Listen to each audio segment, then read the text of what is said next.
دوستم وایي تر ډیورنډ هاخوا تر اسلام آباد پورې د افغانستان خاوره ده. دا چې دا خبرې یې ولې کړي او نور یې څه ویلي دغه ویډیو کې وګورئ او مینا ټي وي چینل هم سبسکرایب کړئ. د افغانستان د ولسمشر پخوانی مرستیال عبدالرشید دوستم چې په وروستیو کې د مارشالۍ رتبه ورکړل شوې وایي افغانستان تر ډیورنډ کرښې پورې محدود نه دی بلکې تر اسلام آباد پورې د افغانستان خاوره ده. ښاغلي دوستم دا خبره وروسته له دې وکړه چې د پاکستان پوځ پر سپین بولدک د درنو وسلو بریدونه وکړل او یو شمېر ملکیان یې ووژل. مارشال دوستم خپلو یو شمېر پلویانو ته په خبرو کې وویل پاکستان د دې حملې په خاطر د غاښ ماتونکي ځواب مستحق دی.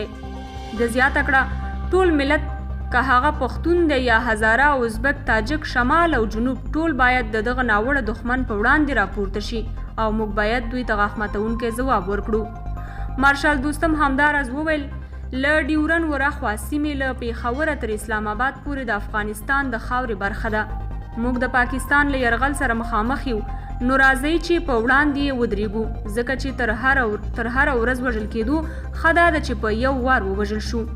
دوستم له پاکستان سره د ډیپلوماټیکو اړیکو د شلولو غوښتنه هم وکړه. د یادونې وړ ده چې دوستم تل د پاکستان د ظلمونو پر وړاندې غږ پورته کړی او تل یې د پاکستان پر خلاف ملي ګټو ته په کتو دریځ نیولی دی. قدرمنو کتونکو تاسو د مارشال دوستم دغه څرګندونې څنګه ارزوئ؟ په همدې اړه مو خپلې تبصرې او نظریات په کمنټ کې راسره ولیکئ او د نورو ویډیوګانو لپاره مینا یوټیوب چینل هم سبسکرایب کړئ تر څو زموږ هره نوې ویډیو تر بل هر چا تاسو ته زر درشي.